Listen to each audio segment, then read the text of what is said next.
In the early years of the Second World War, German soldiers found themselves bound not only by duty and discipline but also by the invisible threads of radio waves that carried the voice of the Nazi regime directly to the front lines and the barracks. For these soldiers, the radio was more than a mere device. It was a lifeline connecting them to a carefully constructed reality, one that sustained their spirits and reinforced their beliefs amid the chaos of battle. As the war unfolded, these airwaves became a battlefield in their own right, a place where truth was molded and hope was manufactured. The air was thick with static and anticipation every evening as soldiers gathered around crackling radios, their faces illuminated by the faint glow of dials and tubes.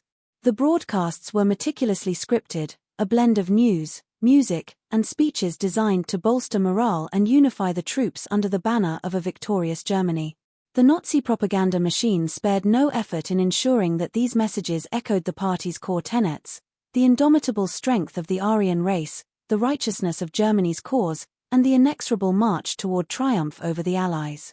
In the early war years, this propaganda took on a near-mythical quality.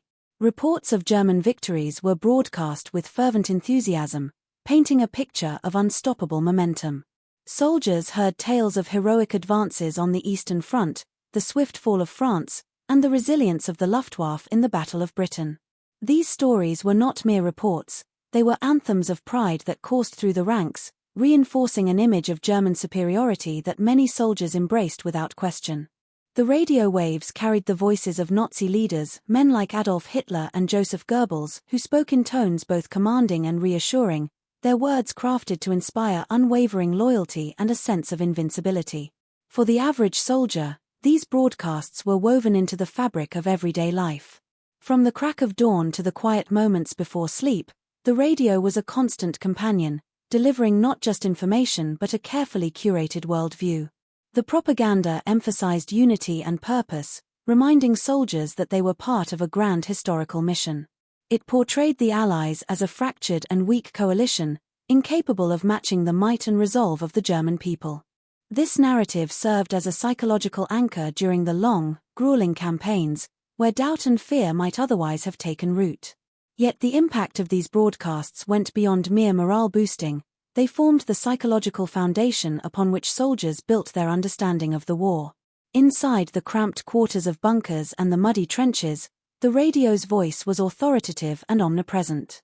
It shaped perceptions not only of the enemy but also of the home front and the larger stakes of the conflict. The relentless emphasis on Aryan racial superiority was a central theme, woven seamlessly into reports of military success. Soldiers were reminded that their struggle was not only for territory or political power but for the survival and ascendance of their race, a message that resonated deeply within the ideological framework imposed by the Nazi regime. The radio broadcasts also functioned as a shield from the harsh realities of war. They glossed over defeats, downplayed casualties, and reframed setbacks as temporary obstacles on the path to ultimate victory. Soldiers heard little, if anything, about the growing logistical struggles, the mounting losses in men and material, or the increasing resistance and resilience of Allied forces. Instead, the airwaves were filled with optimistic narratives and stirring music, a psychological cocoon that insulated troops from the bitter truth. This isolation from reality was a deliberate tactic, designed to sustain fighting spirit and prevent the erosion of resolve. In many ways, the radio became a psychological lifeline, an essential tool to maintain the cohesion and combat effectiveness of the Wehrmacht. Soldiers depended on these broadcasts for guidance, reassurance, and a sense of connection to a larger cause. The nightly ritual of tuning in was as much about maintaining morale as it was about receiving news. The propaganda was crafted to suppress doubts, to drown out whispers of defeat or dissent, and to reinforce an unshakable belief in the inevitability of German victory. This reliance on radio propaganda was not without its contradictions. The soldiers' lived experiences often clashed with the triumphant narratives beamed into their ears. Reports of victories sometimes felt hollow against the backdrop of exhaustion, loss, and hardship that defined their daily lives. Yet the power of these broadcasts lay in their ability to shape perception, to create a shared reality that, even if tenuous, provided meaning and purpose amid the chaos. The psychological grip of the radio was such that soldiers clung to its messages, often choosing to believe the words of the Nazi regime over their own eyes or the rumors that circulated in the ranks. As the war dragged on, the effectiveness of this propaganda would be tested. But in these early years, the German soldiers' dependence on Nazi-controlled radio broadcasts formed the bedrock of a psychological fortress. It was a carefully maintained illusion of control and certainty, a narrative of superiority and destined victory that kept the fighting spirit alive even as the tides of war began to shift. The radio waves carried more than sound, they carried the hopes, fears, and convictions of a generation caught in the maelstrom of global conflict, bound tightly to the messages that shaped their understanding of a world at war. As the war progressed, the role of radio in the daily lives of German soldiers deepened, evolving from a mere source of news into an indispensable instrument of psychological control. Each broadcast was carefully timed and crafted, becoming a ritualistic thread woven through the fabric of military life. Day after day, soldiers would gather around their radios, not only to stay informed but to absorb the carefully designed messages that sought to sustain their will to fight despite the mounting hardships they faced on the battlefield. The radio's presence was ubiquitous throughout the ranks. From the front lines to the rear echelons, it served as the primary conduit for the Nazi regime's voice, delivering a steady stream of news updates, patriotic music, and stirring speeches by party leaders. These broadcasts were more than information, they were a form of psychological sustenance, filling the void left by isolation, fear, and fatigue. In the cold barracks or muddy foxholes, the familiar crackle of the radio became a symbol of connection to the homeland and to the cause that soldiers were told was just and inevitable. The daily routine of tuning in was ingrained in soldiers' schedules. Morning reports would set the tone, providing accounts of supposed victories or heroic deeds, followed by midday updates that reinforced the narrative of German strength and resolve. Evenings often featured speeches from Adolf Hitler or Joseph Goebbels, whose voices carried an almost hypnotic authority, urging perseverance and loyalty. Interspersed with this were musical interludes, marches, folk songs, and classical pieces that evoked a sense of national pride and continuity. This combination of news, rhetoric, and music created an immersive psychological environment, designed to drown out doubts and reinforce a collective identity centered on sacrifice and triumph.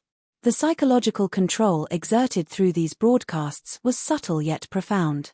The propaganda was not merely about informing soldiers, it was about shaping their attitudes and emotions, molding their perception of reality to align with the regime's goals. Doubts, fears, and criticism were systematically suppressed through repetition of positive messages and the demonization of the enemy. Soldiers were reminded constantly of their duty, the righteousness of their cause, and the supposed weakness or cowardice of the Allied forces. This messaging worked to suppress dissent and foster a sense of unity and purpose, even as the war's toll grew heavier. Perhaps most striking was how the broadcasts served to isolate soldiers from the grim realities that surrounded them. The carefully curated content painted an optimistic picture that often stood in stark contrast to what many soldiers witnessed firsthand. Battles lost, comrades killed, and logistical failures were either omitted entirely or reframed as temporary setbacks easily overcome by German ingenuity and spirit. This selective presentation of facts created a psychological bubble, shielding soldiers from despair and maintaining morale at a crucial time. The controlled nature of the broadcasts extended beyond content to encompass the timing and context of their delivery. Commanders understood that morale was fragile and that the radio could be a double-edged sword if not managed carefully. News of heavy casualties or strategic retreats was either delayed or softened, while stories of heroism and resilience were amplified. This management of information flow was a calculated effort to maintain confidence and prevent panic or defeatism from taking hold among the troops. The impact of this daily exposure to propaganda was cumulative. Over time, it fostered a psychological environment in which questioning the official narrative became increasingly difficult. Soldiers internalized the messages, adopting the regime's worldview as their own. The radio became a psychological anchor, a source of stability in an unpredictable and often terrifying world. Its voice was not just heard but felt, resonating with the fears and hopes of a generation caught in the throes of war. Yet this psychological control was not absolute. Some soldiers found cracks in the facade, moments when the dissonance between the broadcasts and reality became too great to ignore. Rumors and whispered conversations occasionally revealed doubts and frustrations beneath the surface. But the constant presence of the radio, with its authoritative voice and rhythmic cadence, worked to drown out these murmurs, reinforcing conformity and obedience. The regime's use of radio as a tool of psychological warfare extended beyond the battlefield. It was part of a broader strategy to maintain social order and political control within Germany itself. Soldiers, many of whom would return home on leave or after service, carried with them the messages they absorbed over the airwaves. This created a feedback loop, reinforcing the ideological grip of the Nazi state not only on the military but on the civilian population as well. In practical terms, the radio broadcasts also served to coordinate and synchronize the morale of diverse and dispersed units. Soldiers scattered across vast fronts, from the frozen steppes of Russia to the deserts of North Africa, could share in a common narrative each day. This shared experience helped to maintain cohesion and a sense of belonging, vital components in the effectiveness of any fighting force. Music played a subtle but important role in this psychological ecosystem. Patriotic songs and martial music were carefully selected to evoke emotional responses that reinforced the content of the speeches and news reports. The stirring melodies and familiar tunes created moments of respite and camaraderie, lifting spirits and reminding soldiers of home and heritage. In many cases, these musical interludes became associated with national pride and the imagined glory of victory, embedding themselves deeply in the soldiers' emotional landscape. The speeches themselves were exercises in emotional manipulation and persuasion. Adolf Hitler's oratory, with its dramatic pauses and fiery rhetoric, was designed to inspire devotion and a sense of historical destiny. Joseph Goebbels, the mastermind behind much of the propaganda, understood the power of repetition and emotional appeal to shape attitudes and beliefs. Their voices, broadcast over the radios, became symbols of authority and legitimacy, reinforcing the soldiers' sense of purpose and justifying the sacrifices demanded of them. This psychological environment was carefully maintained as the war continued, even as the tide began to turn against Germany. The regime's propaganda apparatus adapted to changing circumstances by intensifying its messages of resilience and defiance, urging soldiers to hold the line against overwhelming odds. The radio remained a vital tool in this effort, a daily reminder that the fight was not only necessary but honorable. For many soldiers, the radio broadcasts were a double-edged sword. They provided comfort and motivation, yet also imposed a rigid framework of thought that limited critical reflection. The controlled flow of information and the relentless reinforcement of Nazi ideology shaped their perceptions and decisions, influencing not only their morale but their understanding of the war and their place within it. In this way, the radio became more than a source of propaganda. It was an instrument of psychological domination, a means of sustaining an army and a nation through sheer force of narrative. The soldiers' dependence on these broadcasts underscored the profound power of information and misinformation in the machinery of war. As they tuned in each day, they were not merely listeners but participants in a grand psychological battle, one that sought to define reality itself and ensure their unwavering loyalty to a cause that demanded everything from them. As the war dragged on and the German front began to show signs of strain, a new voice began to penetrate the carefully maintained airwaves of Nazi propaganda.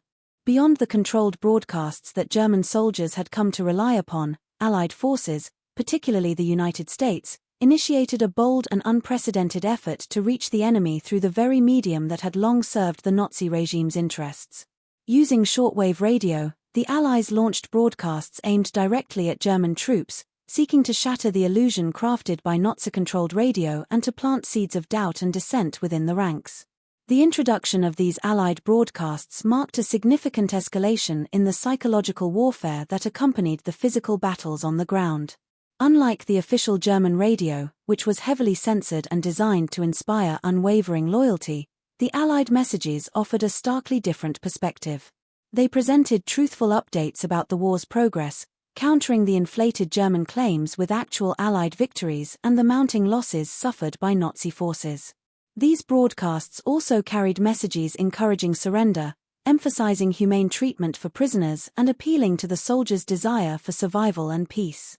The content of these broadcasts was carefully crafted to undermine confidence in Nazi leadership and to appeal to the common soldier's sense of self-preservation. They included reports of successful Allied advances, stories of German units surrendering with honor, and direct appeals reminding soldiers that the war was lost and that further resistance was futile. Occasionally, the broadcasts featured testimonials from German prisoners of war who spoke candidly about their experiences in Allied captivity, portraying humane treatment and fair conditions, contrasting sharply with the regime's warnings of harsh punishment for surrender. Initially, many German soldiers met these broadcasts with skepticism or outright dismissal. The powerful grip of Nazi propaganda had instilled deep mistrust of Allied sources, and the regime had warned troops to avoid listening to enemy radio, branding it as treasonous and dangerous.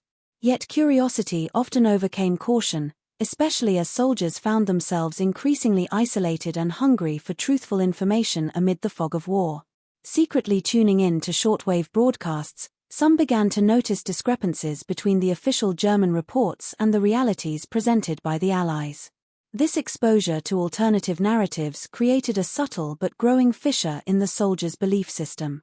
The Allied broadcasts punctured the monolithic image of German invincibility propagated by Nazi radio, revealing cracks in the facade of certainty.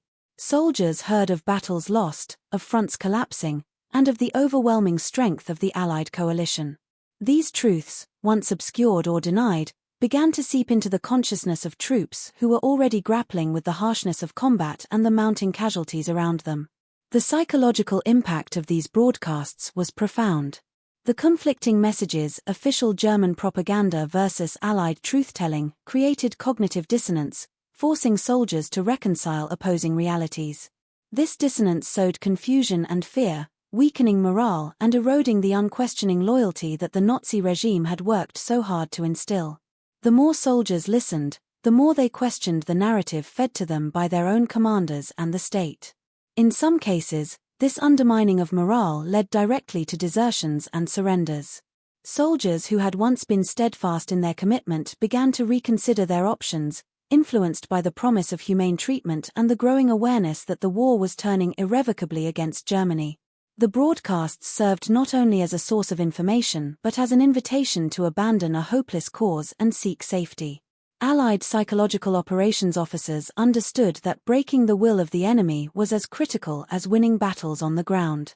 The US broadcasts also employed subtle psychological techniques to enhance their effectiveness. They used familiar German voices, sometimes employing defectors or émigrés, to deliver messages in fluent German, lending authenticity and reducing suspicion. The broadcasts were tailored to the experiences of soldiers on various fronts, addressing their specific concerns and circumstances. This personalized approach increased the likelihood that soldiers would listen and absorb the messages, making the propaganda more penetrating and persuasive. Moreover, the broadcasts often included music and cultural references familiar to German troops, creating a sense of connection and lowering defenses. This blend of truthful information, emotional appeal, and cultural familiarity made the Allied radio a powerful tool in the psychological battle for the minds of German soldiers. The contrast between the grim realities conveyed by Allied broadcasts and the optimistic fantasy of Nazi radio became increasingly stark as the war progressed. The strategic use of radio as a weapon in this manner was revolutionary. It transcended traditional battlefield tactics, reaching deep into the psychological fabric of the enemy's forces. The ability to bypass censorship and reach isolated soldiers directly challenged the Nazi regime's control over information and threatened to unravel the carefully maintained narrative of victory and racial superiority. For many German soldiers, listening to the Allied broadcasts was a clandestine act fraught with risk. The regime's strict prohibitions and the threat of severe punishment for tuning in to enemy radio created an atmosphere of fear and suspicion. Yet the desperation for truth and the growing disillusionment with official propaganda compelled many to take this risk. These secret moments of listening became acts of quiet rebellion, small but significant cracks in the edifice of Nazi control. The reception among soldiers varied widely. Some dismissed the broadcasts as enemy lies, clinging to the familiar comfort of Nazi propaganda. Others found themselves increasingly drawn to the alternative narratives, especially as their personal experiences aligned more closely with the grim realities described by the Allies. Over time, these broadcasts contributed to a gradual erosion of trust in Nazi leadership and a growing readiness to question the legitimacy of the war effort. This infiltration of Allied radio into German ranks represented a turning point in the psychological dimension of the conflict. It demonstrated the power of information and truth as weapons, capable of weakening an enemy's resolve without a single bullet fired. The broadcasts became a beacon for those soldiers caught between loyalty and survival, offering a glimpse of a reality beyond the lies and fear that had defined their service. As the war unfolded, the Allied broadcasts intensified, adapting to the changing circumstances and exploiting the regime's vulnerabilities. They became an integral component of the broader strategy to hasten the collapse of Nazi resistance by undermining the morale and cohesion of German forces. The psychological warfare waged over the airwaves proved to be a critical front in the battle for victory, complementing the physical confrontations on land, sea, and air. Through these broadcasts, the Allies not only challenged the Nazi narrative but also offered an alternative vision, one of surrender, survival, and ultimately peace.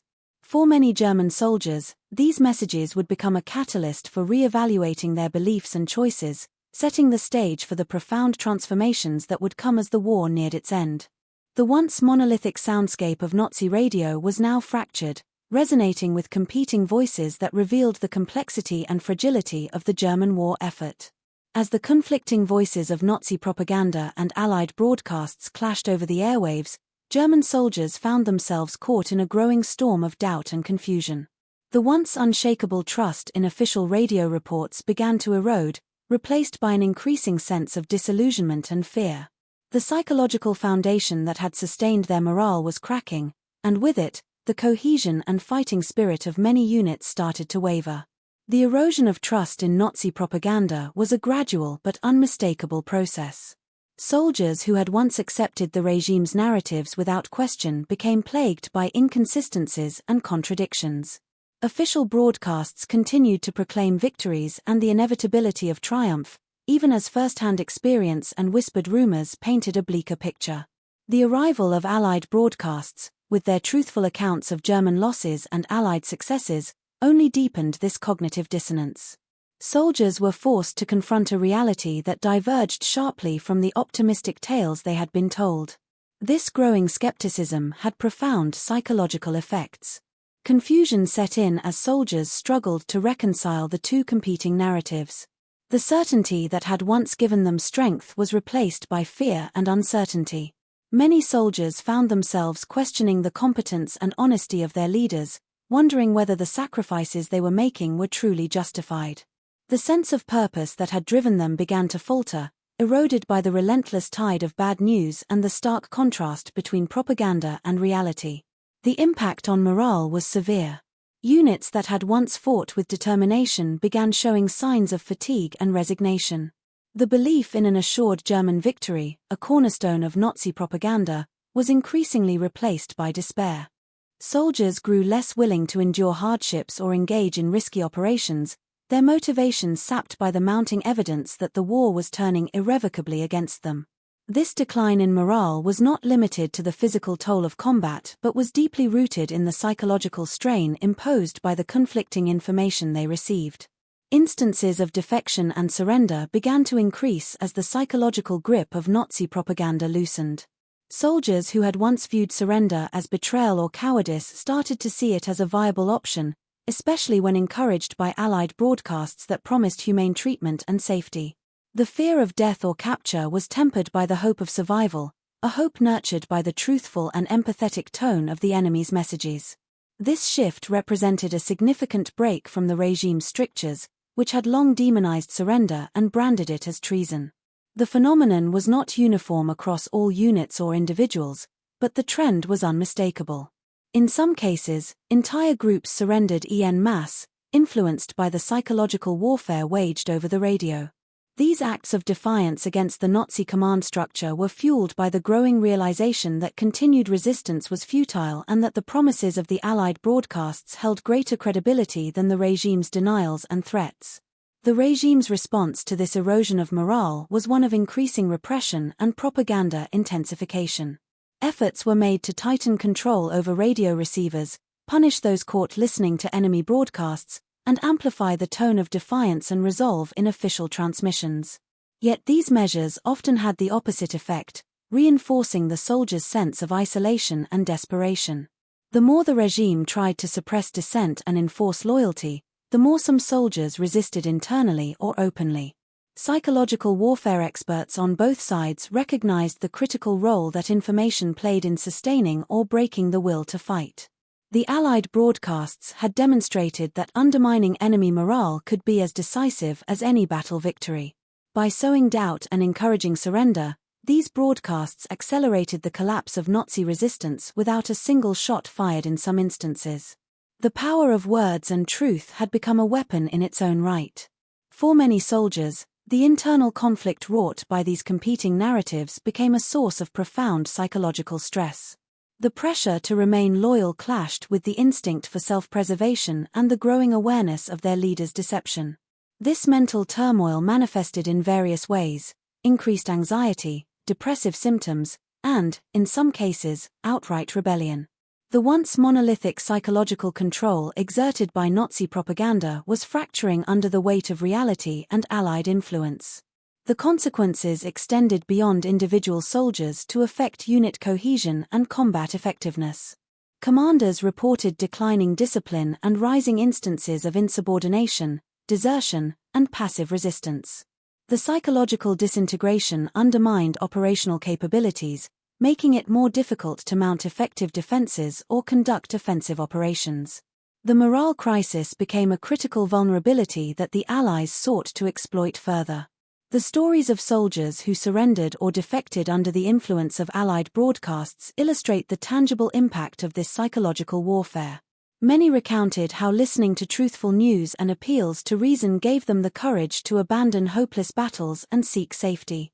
These personal accounts highlighted the contrast between the regime's portrayal of surrender as betrayal and the reality of humane treatment by the Allies. Such testimonies spread among the troops, reinforcing the erosion of loyalty to the Nazi cause. In this turbulent psychological landscape, the battlefield extended far beyond the physical front lines. The war for the minds and hearts of German soldiers became a crucial theater of conflict, with radio broadcasts as the primary weapon. This battle over perception and belief shaped not only individual decisions but the broader course of the war, influencing the speed and nature of the Nazi regime's eventual collapse. The erosion of trust and morale among German soldiers marked a turning point in the conflict. As the psychological stronghold of Nazi propaganda weakened, the foundations of the regime's military power began to crumble. The once unyielding belief in victory gave way to fear, doubt, and ultimately surrender. The Allied use of radio broadcasts to undermine enemy morale demonstrated the profound power of information and psychological tactics in modern warfare, heralding a new era where battles were won not only with guns and tanks but with words and truth. The strategic success of Allied radio broadcasts against German soldiers during World War II marked a profound evolution in the art of warfare, demonstrating that psychological operations could be as decisive as physical battles. This innovative use of shortwave radio to penetrate Nazi censorship and directly influence enemy morale became a crucial element in undermining the cohesion and fighting spirit of the Wehrmacht, contributing significantly to the eventual defeat of Nazi Germany. The broadcasts served not merely as a source of information but as a weapon designed to erode the ideological foundations upon which German soldiers stood. By presenting truthful accounts of Allied victories, exposing German losses, and offering assurances of humane treatment upon surrender, these programs shattered the carefully maintained illusion of invincibility propagated by Nazi-controlled radio. This erosion of confidence accelerated the disintegration of morale and fostered an environment where desertion and surrender became not just possible but increasingly common. The cumulative effect of this psychological warfare was to hasten the collapse of Nazi resistance across multiple fronts. As soldiers' faith in their leadership waned and doubts about the war's purpose grew, the effectiveness of German military operations diminished. The broadcasts amplified existing stresses and insecurities within the ranks, turning information into a force multiplier that complemented the physical pressure applied by Allied armies. The psychological front became as critical as any battlefield, transforming the nature of modern conflict. Historians have since recognized the significance of these radio propaganda battles as a crucial and often underappreciated dimension of World War II. The Allied success in undermining enemy morale through targeted broadcasts influenced not only the outcome of the war but also the development of future psychological operations and information warfare strategies. The lessons learned from this campaign informed Cold War tactics and continue to resonate in contemporary conflicts where control of information and perception remains paramount. The use of radio broadcasts to weaken the enemies will demonstrated the power of truth as a weapon. Unlike traditional propaganda, which often relied on deception and manipulation, the Allied approach combined honesty about battlefield realities with appeals to self-preservation and reason. This strategy resonated deeply with soldiers caught between loyalty to their commanders and the instinct to survive, making the broadcasts more credible and effective. Moreover, the broadcasts highlighted the importance of understanding the enemy's psychology and tailoring messages accordingly.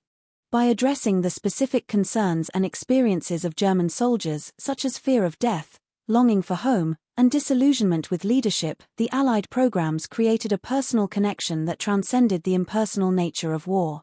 This empathetic approach distinguished the broadcasts from mere propaganda, positioning them as tools of persuasion and psychological support. The legacy of these psychological operations extends beyond their immediate tactical success. They contributed to a broader transformation in how wars are fought, emphasizing the battle for minds as much as territory. The German soldiers who heard these broadcasts experienced a profound ideological shift, as the stark realities of the war and the contrast between Nazi rhetoric and Allied truth prompted many to reconsider their beliefs and allegiances. This internal transformation among enemy troops facilitated not only military victory but also the post-war reconstruction of Europe on democratic principles. In retrospect, the Allied radio broadcasts during World War II exemplify the strategic integration of information warfare into military campaigns. They underscore the necessity of psychological resilience and the vulnerabilities inherent in morale-dependent armies. The ability to communicate directly with enemy soldiers, bypassing official censorship and propaganda, proved to be a game-changer, a testament to the evolving nature of conflict in the modern era. As the war drew to a close, the impact of these broadcasts was evident in the increasing frequency of German surrenders and defections. The once rigid ideological barriers crumbled under the weight of truthful information and the promise of humane treatment. Soldiers returned home carrying with them not only memories of combat but also a new understanding of the world shaped by the realities they had heard over the radio. This shift in perspective laid the groundwork for the democratic rebuilding of Germany and Europe in the post-war years. The story of these broadcasts is a reminder that wars are not won solely through force of arms but through the battle for perception, morale, and belief. The Allied radio campaign against German soldiers during World War II stands as a pioneering example of how information, truth, and psychological insight can be harnessed to achieve strategic objectives.